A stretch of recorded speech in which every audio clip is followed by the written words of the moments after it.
Mr. B. N. Satish Rao, who is a life and wellness coach. So something triggers your mind?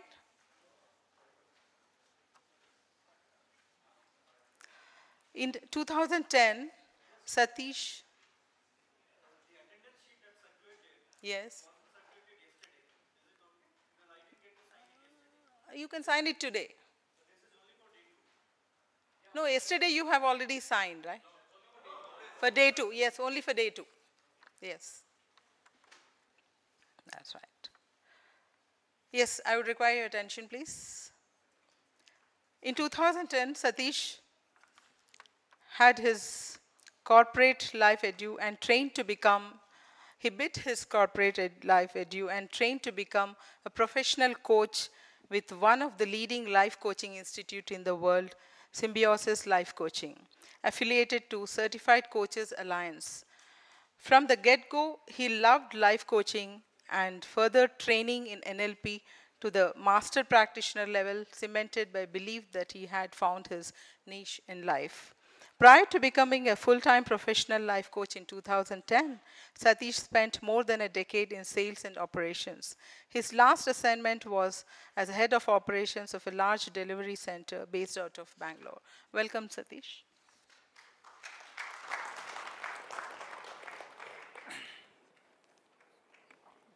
Thanks, Geeta, for the wonderful this one. Hi, I'm Satish. As you know, I'm a life and a wellness coach. So you must be wondering, what is the life and a wellness coach doing in a seminar like this? Well, when I was told that I could come and speak here in terms of what probably I could add value to each one of you, I was told leadership was one of the things. But I think leadership is something which most of you know, right? Otherwise, you wouldn't have been here. What is more important is that what I'm trying to touch upon is primarily wellness.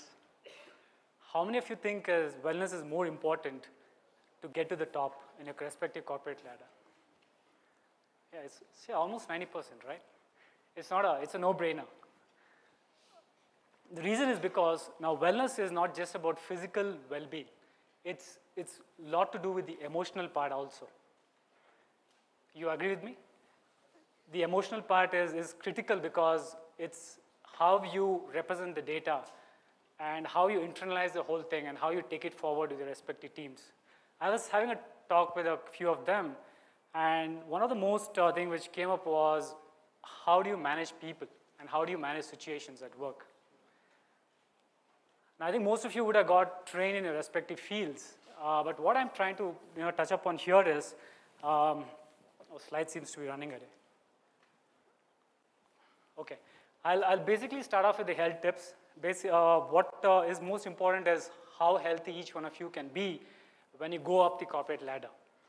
Now, do you feel in a scale of 0 to 10, with 10 being the highest, how much do you think would be your fitness level? 7? Okay.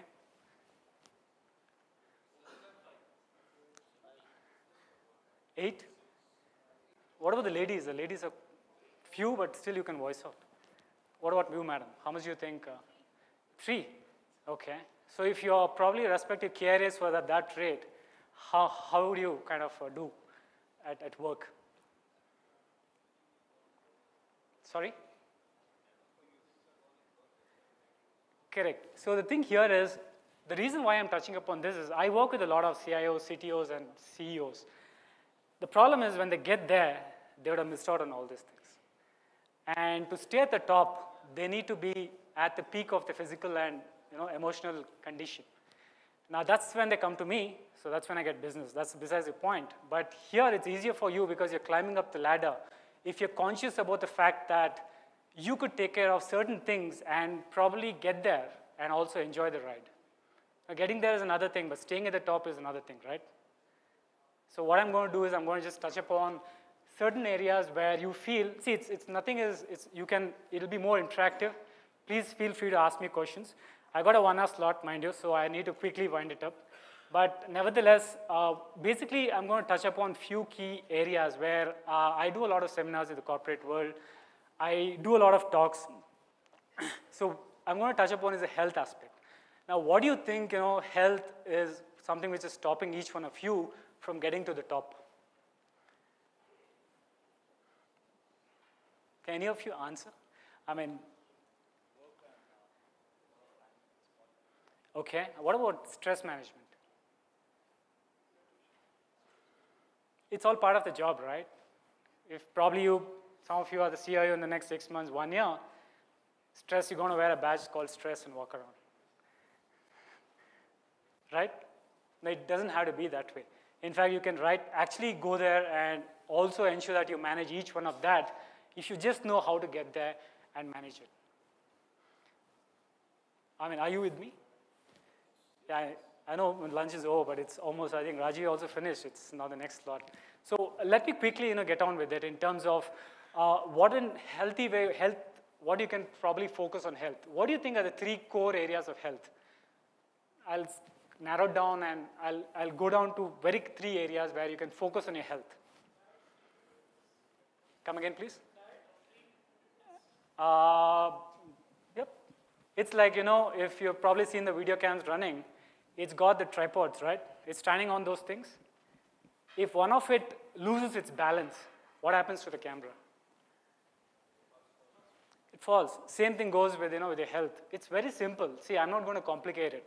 In fact, some of the biggest things are not complicated. It's very simple. But the problem is we are consciously not aware of, hey, this is important to me, and I need to kind of take a conscious decisions to be healthy. The reason is, when I work with people across India, right, Indians are probably the lowest in emotional quotient. Are you aware of this? How many of you are aware of this? Sorry, come again? Emotional intelligence is highest. Emotional quotient. Now, what is emotional quotient? It's basically how do you internalize things and manage yourself. You know what is the #1 non-communicable disease in corporate life? Because each one of you are in the corporate. Come again? Yep, that's right. Depression is the #1. And when I was in the corporate, in the main thick of corporates, a cardiovascular disease was the #1. And suddenly in 3-4 years, what's happened? Suddenly depression has shot up. The reason is because somewhere down the line, people are not able to handle the emotions well. And that's got a direct link with how healthy you are and how you could internalize the whole thing and manage the show. You think that would probably give each one of you an edge when you're right there at the CIO level? You think that would make the difference between you as a CIO and other CIOs all over India, or even across the globe? Now, you don't have to be only pan-India. You can be CIO, global CIO also. You feel that would make a difference? What do you say, sir? You feel it's important? Okay. The thing is, now how do you get there? Simple. It's not complicated because most of my seminars or my coaching is extremely simple. I focus on just being healthy. As the gentleman here said, the 3 most important things are your eating habits, your fitness, and your sleeping pattern. That's it. You just need to take care of these 3 simple things. I think all of us know this, right? But how many of us do this?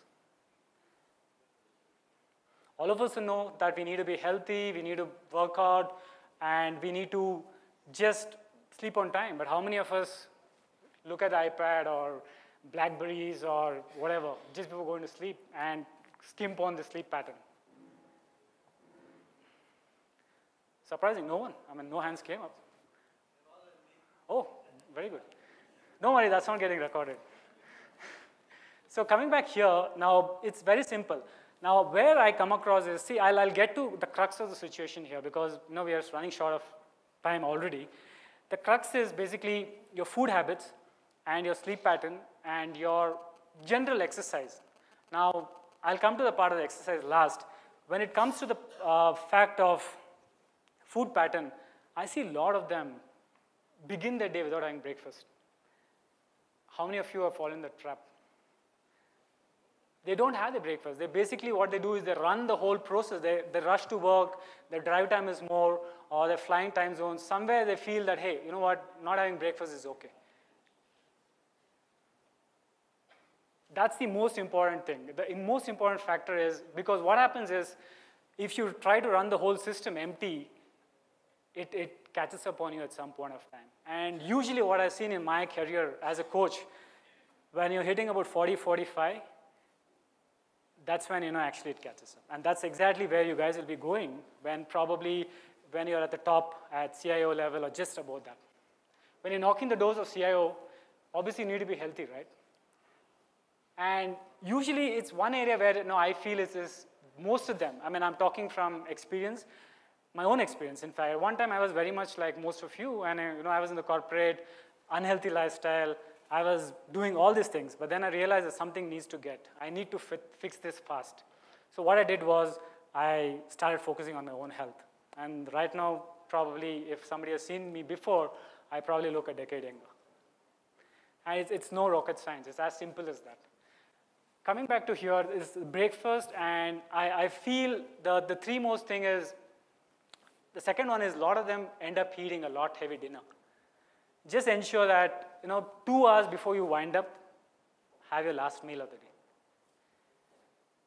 In between, it's fine. Don't worry about it. And if you can manage to eat or probably avoid junk food, that's another thing. Because junk food is, again, a lot of sweets in there, a lot of carbs. So what happens is it plays around a lot at the emotional level.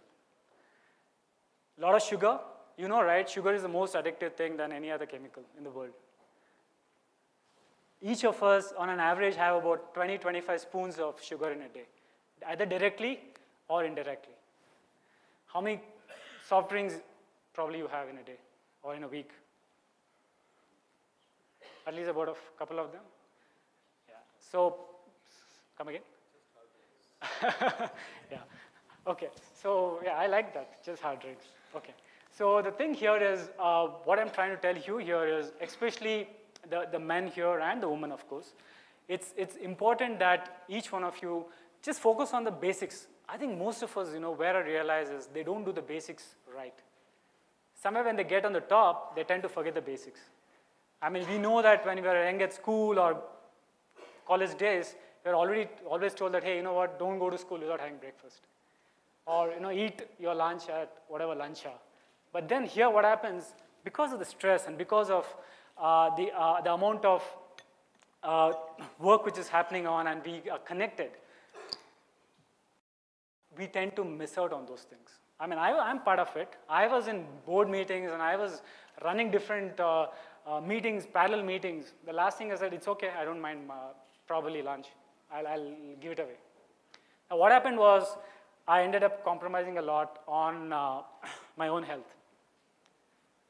So that's something which, I realized that, I think I'll borrow this.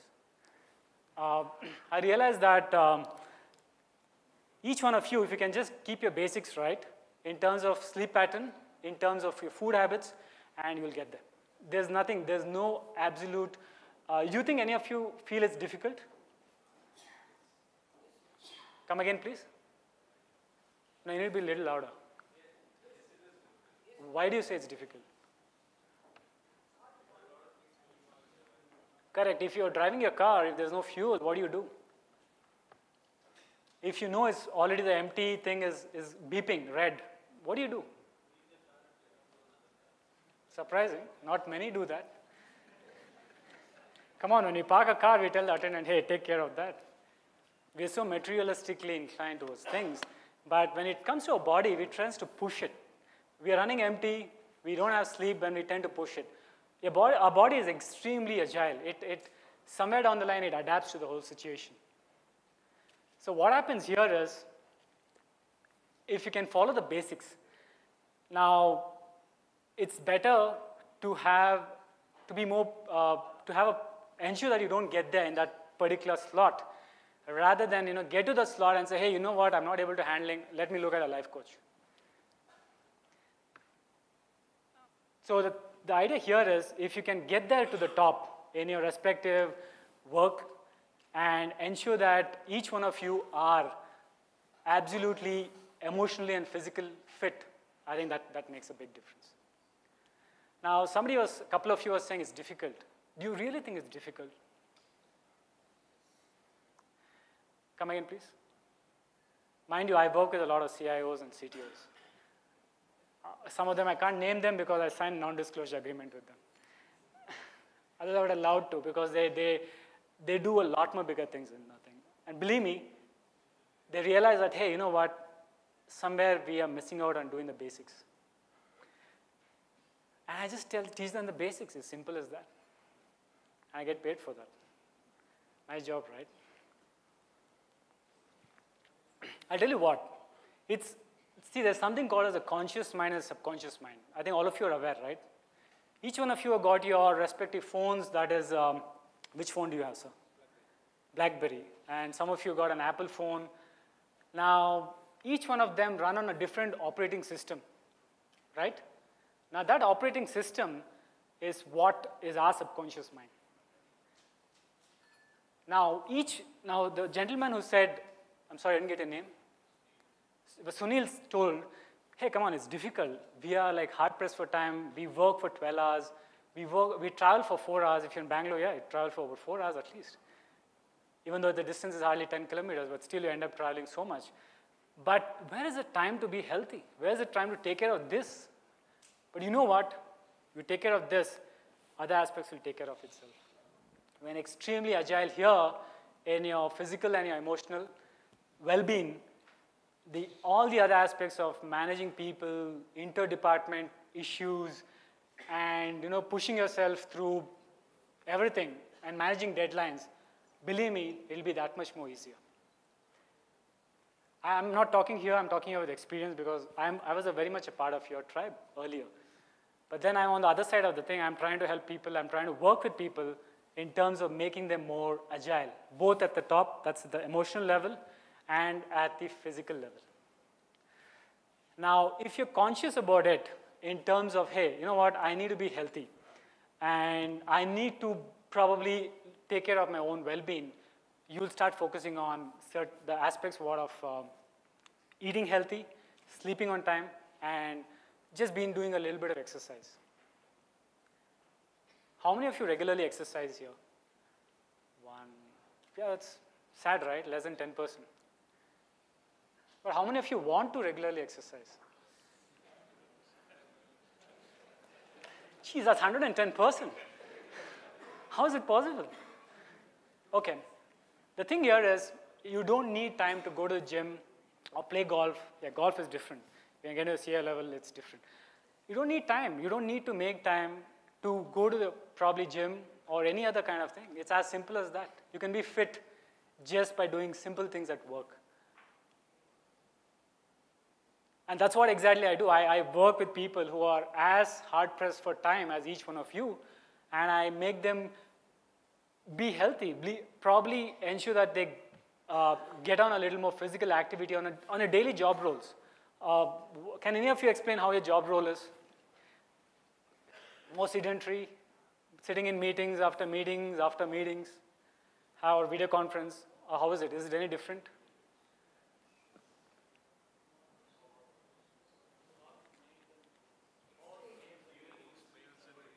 Yeah, I was actually told in one of the seminar, you know what, we end up so much, I hope there's no HR managers here, or HR heads.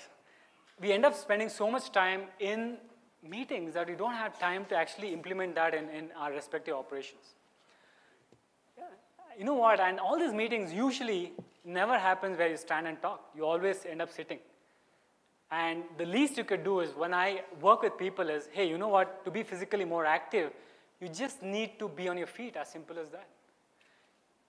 Now, it's not difficult, believe me, I have done that. I have people who were not even doing about 2,000 steps a day, they end up doing about 10,000 steps a day. If you're conscious about the fact that, hey, you know what, there are simple things. Whenever you get a call, you can just stand up and talk. Or whenever you have an option in the meeting, stand up. I mean, a lot of people here, a couple of them say, hey, why don't you take a seat? I said, it's okay, I'm comfortable standing. The actual reason was, I already programmed myself that, hey, if I'm a little more physically active, walking around, that's enough for me. I don't need any kind of gym. Or I don't need to invest time on doing a lot of things here. You think it makes sense? Because for each one of you, I know time is now one of the biggest factors. What about you, ma'am? You agree with that? If you want to be fit, you don't need to do anything extra at work. You can do within your work time, and you can actually be fit. It's as simple as that. Eat healthy, and